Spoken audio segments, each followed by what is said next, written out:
18쪽에 가시면 보현행에 60가지 수행이 있는 걸 정리를 해드렸어요. 그래 보면은 보현이 첫 번째는 근수 십종국 부지런히 십종법을 탐구.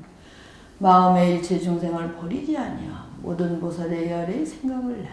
길이 일체 불법을 비방하지 아니하. 모든 국토가 다하지 아니함을 알아. 보살행의 깊을 믿고 즐거워하는 것. 하고목계와 평등한 보리심을 버리지 아니하. 보리를 관찰의 열애력에 들어가는 것. 무의 변제를 정근 수습하는 것. 중생교와 열실하지 않아. 일체세를 먹는데 마음에 집착함이 없는 것. 여기 십종근수법, 그 다음에 십종청정법, 그 다음에 십종강대법, 십종보입, 널리 진리의 세계에 들어가는 거예요. 이거 갖고 공부하면은 막 찾아 헤매지도 않아도 돼. 이 60가지의 행문을 나가면 이것이 바로 보현의 행원이구나. 이것이 바로 보현을 성취하는 길이구나. 이렇게 볼 수가 있어요. 그리고 그 다음에 십종 머문다. 어디에? 십종 승묘심에 머무는 거. 66번째가 십종 불법 선교지. 불법의 선교 방편을 잘 아는 거. 보현보살이 행원으로 모두에게 교화하기 위해서는 이러한 십종 선교지가 이루어져야 되겠죠. 그래서 이 보현행품에 나오는 60가지 행문이 결국은 보현보살을 정의하는 거예요. 그렇겠죠? 그래서 이러한 행원력을 갖춘 것이 보현이고, 그리고 보현의 가장 핵심 행이 뭐야? 해양행이잖아요. 그래서 십해양품 역시 보현의 행을 다 아주 강조해서 밝히고 있어요. 그래서 그러한 부분을 우리 보현보살 다 아셔요. 보현보살은 화엄의 주보살이고, 그리고 모든 행월력으로 몸소 실천하는 보살이다. 근데 그것을 더 정확하게 알기 위해서는 보현행품의 60행원을 완성하는 것, 10해양품의 모든 해양을 성취하는 것. 그래서 40경건 화엄의 마지막 제4권에 가면은 10대 행원이 나오는 거예요. 그래서 그렇게 하면은 보현에 대해서 아주 완전하게 알 수가 있습니다. 스님들께 말고. 그리고 그 264쪽에 가면은 다시 거기 무엇이 있느냐면은 이세간품에 아까 예세간품 말씀을 조금 드렸는데 이세간품의 200가지 질문 가운데 보현심과 보현행을 물어요. 어떤 것이 보현의 마음이고 어떤 것이 보현의 행입니까? 그러니까 10가지 중에 20가지가 되죠. 그 20가지를 뒤에 이제 더 해드린 거예요. 그럼 아까 60가지에 80가지가 보현이라고 하는 정체성을 드러내는 것이다. 그래서 보현의 10가지 마음은 대자심을 벌지는 구하는 것, 대비심을 벌지는 대신하여 고통을 받는 것, 대수고 사상이죠. 모든 베푸는 마음을 발 소유를 다 버리는 것. 그래서 정말 읽어보면은 이게 보현이구나 이렇게 알 수 있어요. 그래서 앞으로 공부할 때도 막연하게 아는 것도 그것도 대단하지만 경전에서 뭐라고 했는가 보현을. 그래서 60가지 보현인가 이세간품의 20가지 10가지 마음과 10가지 행 이것이 보현을 구축하고 있구나. 그럼 아시겠죠? 네? 거의 다. 또 십정 보현 행법도 있어요. 미래 일체를 머물러 원하는 보현. 본래 일체불을 공경하기를 원하는 일체잖아요. 그래서 보현 10대 행원의 첫 번째가 예경제불이잖아요. 우리가 예경 잘 안 하면 안 되겠죠. 항상 너 시간에 맞춰서 못할 때는 부처님을 잊지 않으셔야 돼. 부처님을 모시고 있으면 돼요. 예경제불. 근데 이제 점점 법람 높아지면 게을러져가지고 부처님 내 동댕이 치고 혼자 그냥 아무렇게나 살면 그러면 안 되겠죠. 그래서 항상 보현을 생각하는 거. 그리고 그 260일 마지막 일체불고도 무상불을 이루기를 원하는 보현 항상 부처님의 경지에 오르기를 하는 것 이런 것들을 말하고 있어요. 그리고 266시에 가면 이제 보현보살 모습의 마지막으로 입법품에서는 보현보살과 문수사리보살이 상수 최고의 보살로서 500의 여러 보살의 열애와 함께 법석을 장엄하는 것도 시작해. 이들 보살나 보현행원을 성취할 경계에 걸림이 없어서 일체의 불찰에 들어하여 일체의 모든 열에 칭문공양 예배하며 중생을 위하여 청하지 않은 덕을 수호해주는 불청지우라는 말이 이 법계품에 나와요. 저기 십양품에도 나와. 불청지우가 뭘까요? 우리가 도반이 막 좀 도와달라면 막 하지 못해 도와주면 어떻게? 청우야, 청지우. 근데 이렇게 보면 알아. 아, 우리 도반이 돈이 없구나. 우리 도반이 좀 레포트를 못 써서 도움이 필요하구나. 그럼 어떻게? 청하지 않아도 도와주는. 그래서 하엄경에는 불청지우가 되라. 보살은 어려운 사람이 원하지 않아도 스스로 다가가 도와줄 수 있는 이런 좋은 말씀을 우리가 다 지켜서 세상을 살다 보면 힘든 사람이 있을 땐 스님들이 거들어주는 마음을 가지셔야 되겠죠? 그러면 불청지우예요. 이게 멋있는 말이죠? 불청지우가 되라. 청해서 부탁해서 겨우 들어주는 그거는 아주 그냥 하등의 친구고 척 봐서 뭐가 힘들구나 이러면은 이제 그거는 불청지우가 되는 게 이렇게 시작된 입법계 보면 문수보살에서 선대종자 국업의 행각이 시작이 되죠. 그리고 마지막 미륵보살에서 문수보살을 만나는 장면 언제 읽어도 감동적이에요. 선지식을 찾아 나서는 모든 고난을 문제 삼지 않고 다시 문수보살을 향하여 찾아 나서려는 지금에 문수보살은 110유순이라는 머나먼 곳에서부터 오른쪽 손을 뻗어 선제의 이마를 만져. 아직 안 배우셨죠, 이 부분? 네. 잘 배우세요. 잘. 선제를 찬탄한다. 선제동자가 만약에 믿는 마음을 견고하지 못해서 지금까지 걸어온 길에 후회하는 마음을 일으켰더라면 스님 실컷되어도 내가 이러려고 스님들 난 정말 많은 거예요. 그러면 서로가 손해예요. 본인도 손해고 우리 승가도 손해예요. 그래서 항상 자기 승가의 정체성을 뭘 해야 되고 나는 누구인가? 내가 해야 될 건 무엇인가 정확히 알면 돼요. 스님들 그렇게 하세요. 그래서 만약에 선제도 내가 116순을 허적거리고 하는데 도대체 얻은 게 뭐야? 이랬더라면 다시 문수를 만나러 가려고 했겠느냐 이 말이에요. 그래서 공행을 갖추지 못했으면 그래서 아니야 다음 없는 보살의 시청자가 물러갔을 것이다. 그런데 그렇게 하지 않았죠. 그리고 그 모든 행원을 다 닦으려고 그걸 이제 문수보살이 찬탄을 해요. 선제는 이 시점에 그 칭찬을 듣고 문수보살이 싹 없어지는 순간에 보현행의 도량에 들어가면 경을 입을 수 있다. 이런 것도 이제 교정을 해야죠. 그래서 도장이 아니고 도량이라고 써야 되겠죠. 네. 이리하여 선제동자는 보현행호의 도량에 들어가서 보현보살을 만나기를 원할 때 10가지의 상서로는 불찰의 청량한 양을 보게 되고 10종의 광명상을 보게 돼. 그 광명의 내용에 따르면 광명이 비추는 낱낱 티끌 가운데 보현바들이 다 거기 나타나. 그래서 굉장히 그 아름다운 그런 광경이. 그래서 이런 부분을 스님들이 이제 더 유념해서 읽으시면 좋아요. 그래갖고 결국은 선제동자가 보현과 합일되고 10종의 이제 광명상을 나타내고 이것은 보현형이 펼쳐지는 부처의 세계 무량한 광명이고 그리고 그럴 때 선제동자는 보현보살 불가사한 대신통력을 보고 바로 10종의 지바람이 지혜를 성취해요. 그래서 뭐 보현보살을 칭견하고 보현의 행운에 의해서 지혜바람이를 성취하는데 경전을 찾아보니까 11가지야. 이런 거 이제 경전 쓴 사람이 너무 넘친 것 같아. 그래서 해보니까 10가지 10종 지바라 그랬는데 11가지 이런 경전 기록자가 이제 실수도 있는 것 같아요. 한번 재미있게 봐주세요. 그리고 여기까지가 하엄경에서의 보현의 모습이에요. 알았죠? 거기까지 하시면 돼. 그 다음에 제가 쓴 거는 보현이 저기 하엄에만 나타나지 않는다. 그래서 반야경전에도 있고 법화경전에도 있고 이제 이거는 추가로 스님들이 읽으시면 돼.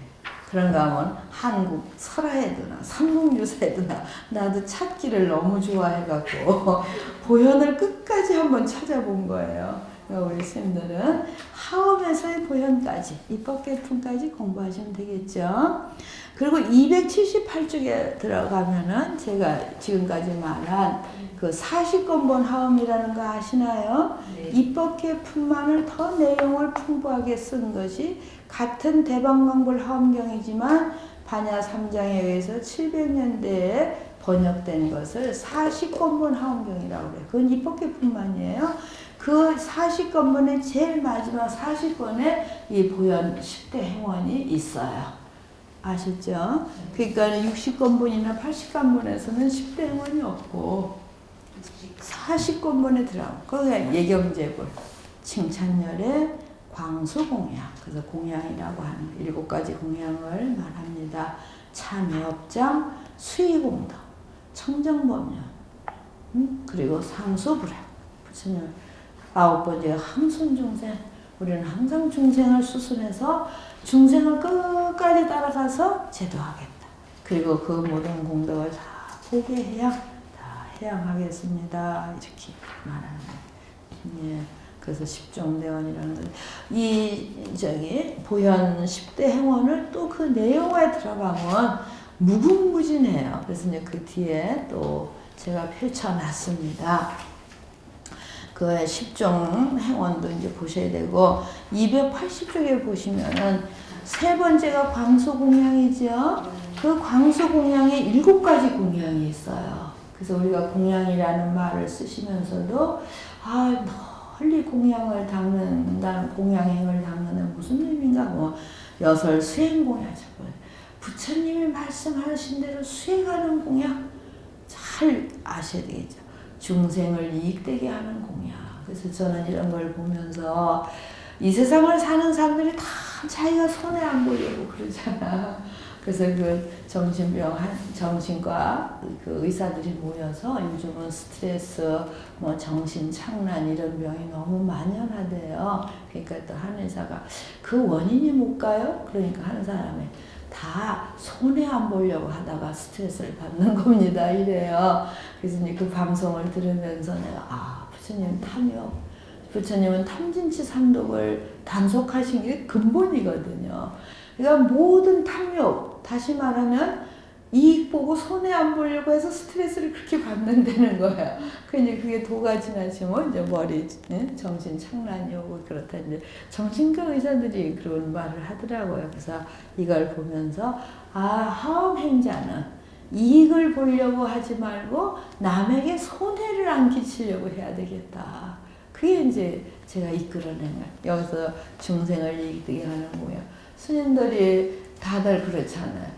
그래서 이제 그러고부터는 어디 가서 깎지를 못하겠더라고. 남을 이익되게 하려면 깎으면 안 되잖아. 그래서 어쨌든 바보같이 살지는 않아야 되지만 너무 이익을 남기려고는 하지 말자. 그런 생각을 하게 됐어요. 중생을 섭수하는 게 공양이다. 중생의 그 뜻을 받들어주는 거. 그리고 네 번째가 중생의 고통 대신 받는 거. 이거 대수고 공양이에요. 정말 잘 공양이라고 하는 게 이렇게 아주 그 극명하게 밝혀놓은 게, 그러니까 보현 10대 행원에서 재상 광수 공양을 보면 이런 부분이 있어요. 부지런히 상근을 닦는 거야. 어쨌든 착한 일 하려고 하는 거. 보살의 업을 버리지 않는 거. 보살업을 버리면 어떻게 되겠어요? 원력을 안 버려야 돼요. 보리심을 여의지 않는 공양. 항상 깨달으려고 하는, 자기 자신이 항상 부처님을 향해서 향상되려고 하는 거. 축 처져 있으면 보리심을 버린 거예요. 스님들이 한 10년 되면 축 처지면 큰일이에요. 10년 동안 달려온 게 아깝잖아. 그러니까 저는 처지지 않아요. 계속. 그렇다고 막 달려서 앞장서라는 게 아니라 마음을 잘해서 보리심을 놓지 않으려고 하는 것. 그것이 진정한 공양이다, 이 말이에요. 잘 아셨죠? 그렇게 나는 10대 행원 중에 광수 공양이 참 좋더라고요. 그래서 이렇게 특별히 잘 써놨습니다. 그래서 이 부분을 스님들이 읽고, 그 다음에는 한국에서의 보현 행원이란 건 이제 그냥 여벌로 스님들이 하시면 되겠지요. 네. 참 많은 것을 썼네요. 그렇죠? 그리고 296쪽에 가면 그 보현에 대응되는 분이 누구냐? 문수보살이에요. 그래서 문수보살은 하엄경을 문수칠경이라고 하는 게 있어요. 거기에 297쪽을 열의 명호품에서 문수보살이 등장하고 사성제품도 문수가 설하고 광명각품은 일체처 문수보살, 보살문명품은 구명의 수보살과 문수보살, 정행품도 지수보살과 문수보살의 이제 그런 대화, 현수품도 문수, 입법계품은 문수보살이 정말 선제동자에게 큰 역할을 해요. 그래서 요 7품을 화엄의 문수칠경이라 한다. 아시죠? 이제 선생님들이 보시면 다 아셔요. 300쪽에 오면 화엄에서 문수보살의 역할은 그럼 무엇일까? 화엄경에서 열애명호의 모습을 나타내는 열애명호 문수보살은 동방금색색의 부동지불구에서 화엄법회에 참석하는 외래보살. 그래서 송년보살이에요. 이때 문수보살 각소지에서 그래서 9명의 수보살, 명호품이야 5품을 총괄한 상수보살로서 역할을 하고 있어요. 그리고 참 정행품 같은 건 참 명문이잖아요. 선영기심 하면은 그 순간에 너는 일체 승용을 얻을 것이다. 또 써놔서 너무 좋아서. 그래서 문수는 문수의 지혜라고. 더 이제 우리가 그 선제동자 때문에 놓치는 게 뭐냐면 302쪽에 보면은 육천비구의 회심이 있어요. 문수보살이 선제동자를 만나기 전에 육천비구는 뭐 성문승이거든요. 그래서 사리불 존재가 스승이에요. 그래서 처음 출가한, 아주 이제 막 출가한 그런 육천비구는 부처님, 비로자나 부처님에게 문수보살이 더 예를 올리고 저는 이제 남쪽으로 향해서 중생을 이제 길을 따라겠습니다. 그런 광경이 펼쳐져요. 근데 육천 성문승은 무슨 일이 벌어지는지는 몰라. 근데 오직 사리불 존재가 그 광경을 지혜로서 관찰하는 거예요. 그래서 사리불 존재가 우리가 이렇게 있으면 안 되겠다. 저 문수보살을 따라가야 되겠다. 그래서 막 급히 나가서 문수보살에게 우리는 성문 소승이에요. 어떻게 하면 그 대보살의 문수 그대를 따라갈 수 있습니까? 그래서 303쪽에 십종치 대승법이라는 걸 설해 문수보살이 성문이든 연각이든 이 10가지 법을 성취하면 그 순간에 바로 보살이 된다. 그래서 이 육천묘 선제동자를 만나기 전에 이 부분이 성문과 대승보살이 하나로 어우러지는 그런 아주 유명한 곳이에요. 그래서 일체 선건을 쌓되 무피엄심이라는 건 뭐냐면은 피로하거나 싫어하는 마음. 우리는 지금 공부 1시간쯤 하면 피로해지나요? 피로해지지 않는데 시간을 절약을 해야 되겠죠? 염은 이제 공부 좀 그만해서 스님 좀 그만 떠들면 좋겠어. 이게 피엄심인데 그렇지 않는다는 것만 끝까지 정진하는 거. 그리고 모든 부처님 승사공양하는 일에 무피엄심. 모든 부처님 가르침을 구하는 일에 무피엄심. 일체 바람일을 몸소 행하는 일에 무피엄심. 모든 보살의 삼매를 성취하는 일에 무피엄심. 무피엄 아시죠?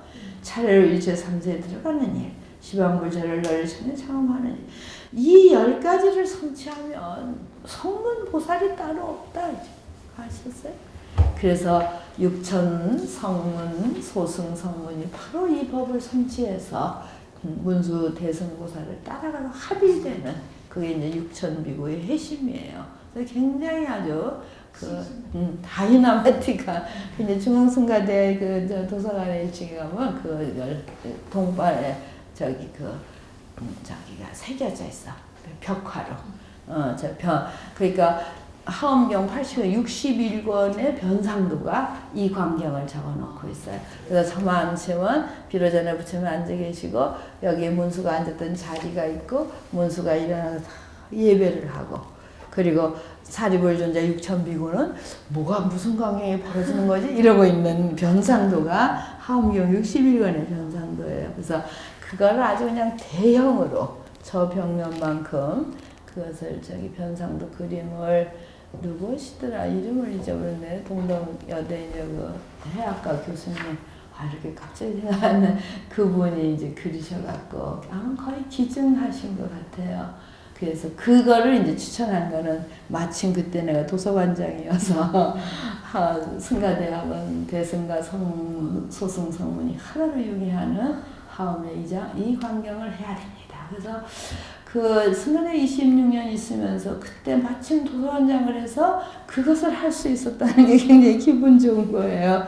이제 개인의 역사가 되겠죠. 이제 스님들이 혹시 이제 승가대에 가셔서 도서관에 이게 그 장면이로구나. 대승의 문수와 육천의 그 성문 소승이 하나로 합일되는 요게 육천비구의 해심이라고 나와요. 그러고 나서 이제 길을 다 같이 떠나서 문수가 선제동자를 만나는 거예요. 그 다음. 문수와 선제동자 만나면 너무 유명해갖고 이 육천비구 해심은 아무도 건드리질 않아요. 근데 그렇게 변상도에 멋있게 있는 거예요. 그게 정말 대단한 일이잖아요. 소승과 대승이 하나로 해동했다는 게. 그래서 그 미륵과 문수와 보현이 삼보살이죠. 미륵이 참 미륵도 굉장히 하면 멋있어요.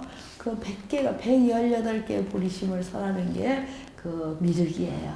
그래서 항상 매 순간 보리심을 바라면 사람이 굉장히 역동되게 축 처져 있으면 보리심이 날아가 버린 거예요.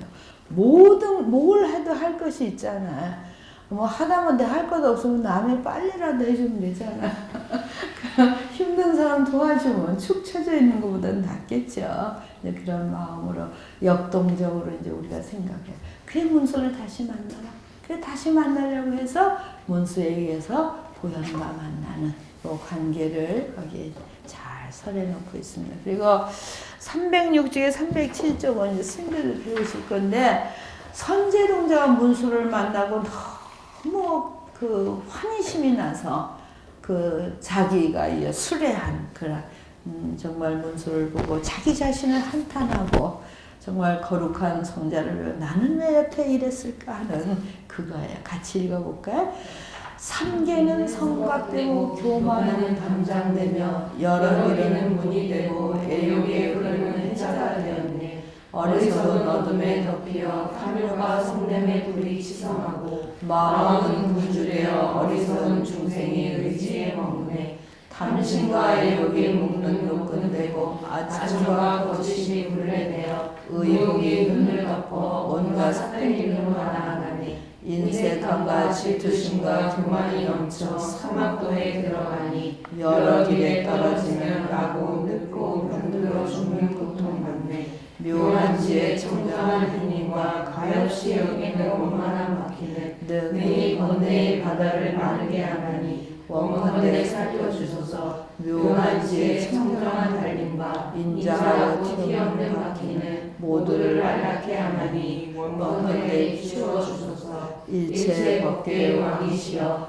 법보를 길자로 삼아 허공에 올려 걸림없나니 원컨대 가르침을 주소서. 복덕지혜의 대상이시여 용감히 깨달음을 구하여 중생들을 널리 이롭게 하나니 원컨대 호호해 주소서. 몸에는 인욕의 감소를 입고 손으로는 지혜의 검을 들어 마구를 자제로 향고시키나니 원컨대 구제하여 주소서. 불법의 수미산 꼭대기에서 선정의 심연을 항상 목표를 받아 의복의 아수라를 수면하나니 제설이시여 나를 보소서. 삼계는 법무의 집이요 의복과 업에 따른 여러 길의 원인 언제나 모두 조국하나니 등불처럼 나에게 비춰주소서. 여러 나쁜 길 여여 모든 좋은 길 청정케 하네. 모든 세간을 넘어서시니여 나에게 해탈의 문을 보여주소서. 세간에 뒤바뀐 집사들 변함없고 즐겁고 나이고 회개하라 여기나 지혜의 눈으로 이들을 흔들 떠나니 나에게 해탈의 문을 열어주소서. 거기까지 읽겠습니다. 아주 기네요. 그래서 선제동자가 문수보살을 보고 정말 환희심으로 발심해서 올린 글이에요. 그래서 참 좋습니다. 우리 스님들이 읽어보십시오. 네, 그렇게 보시면 되겠습니다. 그리고 314쪽에 가보면 보살 선지시고서 관자재 보살이 입법계품은 28번째 관자보살이 등장하셔요.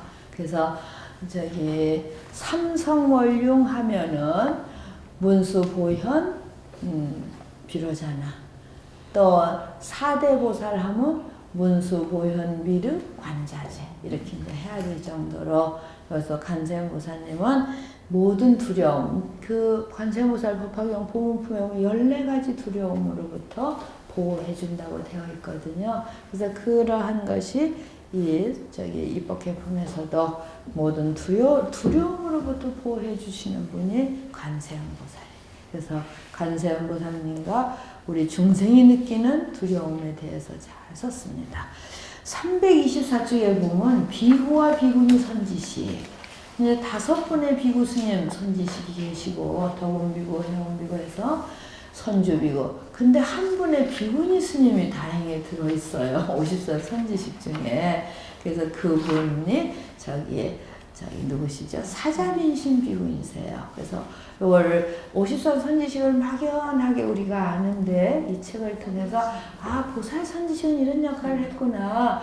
비구심 선지식은 이런 법문을 하셨구나. 정말 한 분 빠지셨더라면 어떻게 될 뻔했어요. 그래서 335쪽에 사자민신 비구니는 참 아주 거룩한 비구니셔요. 아주 굉장해. 그래서 그분의 그 사자빈신 비구니를 또 모시는 미호대중이 27명, 30명이 있어요. 막 굉장하죠. 그것도 이제 도표를 다 해놨습니다. 스님들이 잘 읽으셨어요. 그런가 하면 339쪽에 뭐 신중신, 족행신, 고량신에서 이제 신중이 또 모시고 있어요.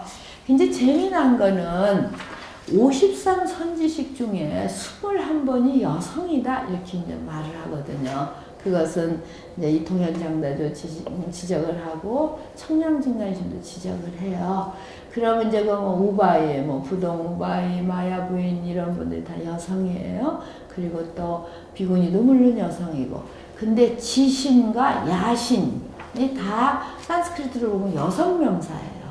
그래서 이제 그분들을 다 여성으로 쳐드는 거예요. 그러니까 53 선지식 중에 여성 명사, 여성을 띄고 있는 것이 21분이면 굉장히 퍼센트가 높은 거죠. 그런가 하면은 정말 유녀, 남성을 맞이하는 그런 직업.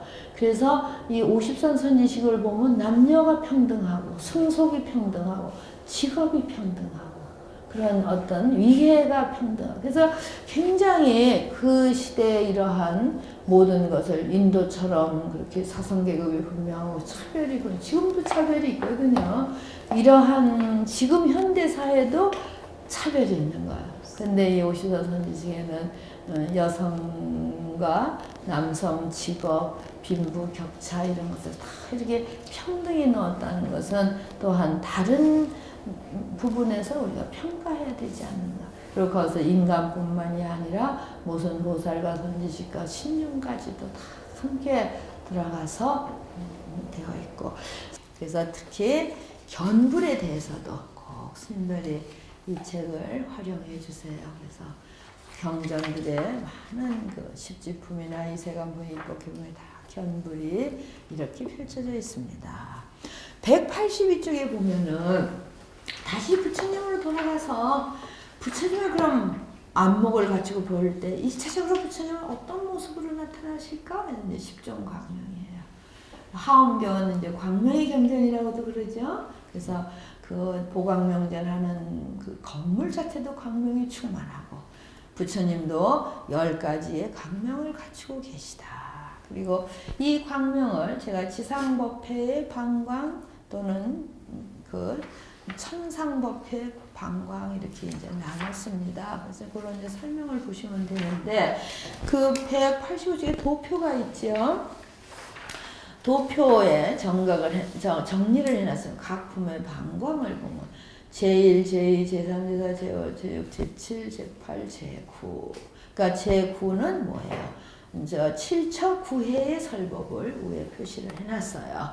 그리고 3매는 제1 보리도량에서는 비로자나 장신 3매에 들어가셨고 제2 보광명전 법을 설하실 때는 미입 3매 들지 않고 그대로 시인의 믿음의 법을 설하시는 데는 그렇게 뭐 불가사의한 3매에 들어갈 것이 아니라 믿음은 있는 그대로 아주 그 사실에 근거해서 이러한 철저한 믿음을 가질 때 우리는 부처님의 경계에 들어간다. 그래서 굳이 3매에 들어가지 않고 법을 설하셨고 제3 도리천공 도리천, 야마천, 도솔천, 타화자는 천상의 법문이시죠? 그 천상의 법문에서는 무량광변삼매, 보살선사요삼매, 보살지광삼매, 보살대지광명삼매에 들어가셨어요. 그래서 그 천상설법을 보면은 광명의 이름이 두 발꼬라, 양족지, 양족부라고 하는 건 제사 야마천문 양족 발목을 말해요.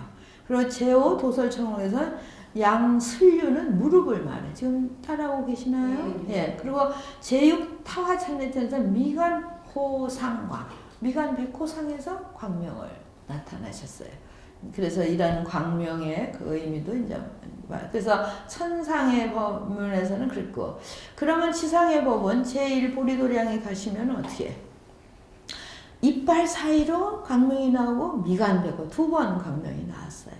그리고 제2보광명전에서는 양족, 양발, 윤이라는 건 발바닥을 말해. 광명, 부처님 발바닥에서 광명. 그 다음에 발꼬라, 발목, 무릎, 그리고 미간백호상. 그리고 이제 제7로 가면 그것도 이제 지상법문인데 미간광명과 구광, 입에서 광명이 나. 부처님 입에서 광명이 나서 법을 설하는 보현보살 입으로 쏙 들어가는 그런 광명이 나와요. 그리고 제8 보광명전에서는 광명을 설하지 않으셨고, 그 다음에 제9는 다시 미간백호상을 설하셨어요. 그래서 이제 이것을 이 동현장자가 설명하기를 발바닥이라는 건 모든 몸을 받치고 있는 거잖아요. 발이 굉장히 중요한 몸에, 그래서 이제 종륜이라는 아주 근본의 광명을 종륜이라 한다. 그리고 발꼬락이라면 이제 움직이기 시작하는 거예요. 어디를 향해 갈 때. 그러자 이제 법이 설해지기 시작하는 거예요. 양족부는 정말 더 큰 발걸음을. 무릎은 또 시체 중에서도 굉장히 중요하잖아요. 굴신, 이제 십회양하고도 관계가 있어요. 나아갔던 빛을 서로 돌려서 나눠주는. 그래서 무릎은 움직임이 아주 자유자재한 것을 상징해서 그런 십회양의 광명을 상징하는. 그리고 미간백호상은 이렇게 중도실상을 나타내는 광명이다 이란 말을. 구광은 입으로 설하는 법을 설하고. 제일 먼저 앞에 치광이라는 거, 이빨로 모든 음식을 맛을 씹어 먹듯이 이제 하음의 맛을 보이기 시작하는 광명이다. 이렇게 재밌게 이 동현장자는 설명을 하고 있습니다. 그리고 그 광명을 발한 품명은 여러 현장품에서 치광미간백업, 미간상, 또 광명각품에서 두 발바닥, 수미정상 개창품에서 두 발가락, 야마천공 개창품에서 두 무릎, 발목, 도설천공 개창품에서 두 무릎, 십지품에서 미간백호상, 열의 출연품에서도 두 번, 미간백호상과 이배를 광명, 이세간품에서는 광명이 없이, 입법계품에는 미간백호상. 그래서 이 표를 보면은 열의 삼매와 광명과 그것을 설하신 품각, 그때 회주, 주체적으로 법을 설하신 누구냐? 보리도련의 보현보살, 제2보광명전에는 문수보살이 나타나셔서 그 다음부터는 각 해의 주보살이, 법회보살, 공덕림보살, 십회양 보면 금강탕보살이에요. 깃발을 드신 분. 또 십지 보면 금강창, 그것을 혼동하시면 안 되겠죠. 여기 보면 제7보광명의 열애, 여기서 이제 그 십정품, 아성지품에서 열애가 설하신, 그리고 보현보살. 그 다음에 또 제구서다림도 열애가 또 말씀을 하셔. 그래서 분명히 경전을 보면 법신이면은 형상도 없고 소리도 없다는데 열애가 대화를 나누셔요. 많은 부분은 아니지만. 그래서 법신만이 설했다고 한정하면 오류를 범한다는 거지. 아셨죠? 그래서 삼신이 법을 설한다. 그 소설 법문, 설하신 법문은 열애 의정 인과. 의정 인과는 뭐야? 의는 뭐죠? 이 환경적인 거, 이 중생이 의지하고 있는 기세관이에요. 정은 중생세관, 지정각세관. 그래서 우리가 보리도량을 이렇게 상상해보면 하엄법회가 열리고 40무리의 모든 중이 위효하고, 그리고 막 장엄구가 막 꽃이 아름답게 피고 막 그런 거. 그 의정인과를 설한 것이고, 그 다음에 십신법문을 설했고, 십주법문, 십행법문, 십회양법문, 그리고 타화자의 청에서 십지법문, 등각법문, 묘각법문을 제 보광명전에 설하시고, 제3보강명제는 보현행품이 벌써 설해져요. 그리고 마지막에 이세간품, 입법계품에서는 증일, 인과 법문이 선제가 이렇게 해서 보현을 통해서 비로자나와 합일되는 경지를 인가올. 그래서 이 한 도표를 갖고 함 전체가 스님들이 보이셔야 돼요. 보이시나요? 보이도록 자꾸 노력하면. 그래서 그 밑에 이제 또 설명했어요. 초회 보리도량에서 설해진 육품중 열애현상을서라고 지금 드린 그런 설명이 그 뒤에 있습니다. 다음은 186의 다음은 제2보강법전에 또는 첫보강문전에서 설해진 육품 중 광명곽품의 방광이다. 왜 여기다 부처님의 광명을 이끌어놨을까? 거듭 말씀드리면 우리가 열애의 안목을 갖추고 열애를 바라보는 1차로 하음에서 중요한 것이 열애는 광명을 발산하고 있다. 그래서 광명으로서 열애를 보는 거예요. 그래서 그 광명은 시간 공간에 제한이 없어요. 열애가 샛별을 보고 보신 것도 별빛을 보고 깨뜨렸잖아요. 그래서 이 광명이 상징하는 건 또 어제 보리의 등불 무진등을 배우실 때도 그 무진등이 이 순간에 탁 켜지면은 천년의 어두움이 그냥 없어지는 거예요. 그래서 이 광명은 바로 지혜의 상징이고 부처님의 상징이에요. 그러고 보니까 하엄경은 이렇게 종횡무진 온 몸으로 광명을 나타나고 계시구나 이런 것을 알 수가 있어요. 자, 그런 면에서 여기 이제 광명을 가져왔습니다.